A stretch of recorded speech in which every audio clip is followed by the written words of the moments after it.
She looked over her shoulder. Norman Watson was still nowhere in sight.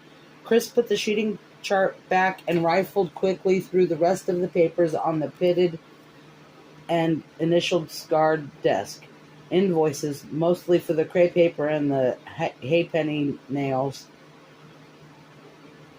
A list of parents who had loaned card tables, petty cash vouchers, a bill from Star Printers who had run off the prom tickets, a sample king and queen ballot.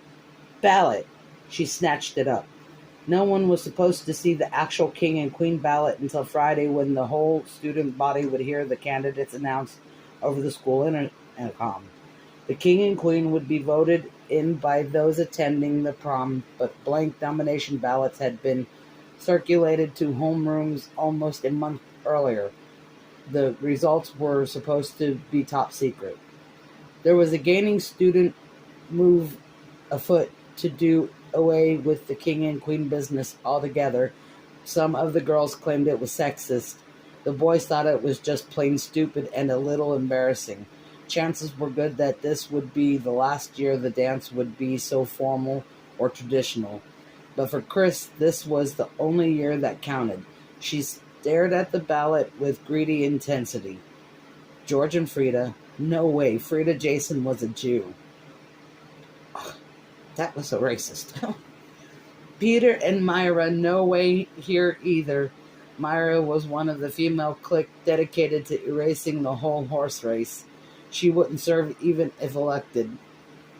Besides, she was about as good-looking as the ass end of an old dray horse, Ethel.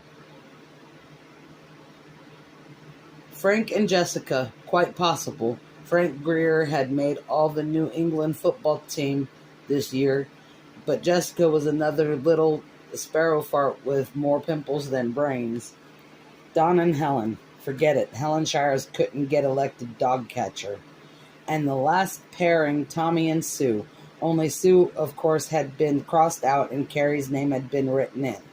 There was a pairing to conjure with. A kind of strange shuffling laughter and came over her. She clapped her hand over her mouth to hold it in.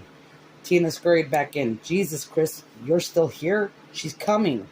Don't sweat it, doll, Chris said, and put the papers back on the desk. She was still grinning as she walked out, pausing to raise a mocking hand to Sue Snell, who was slaving her skinny butt off on the stupid mural.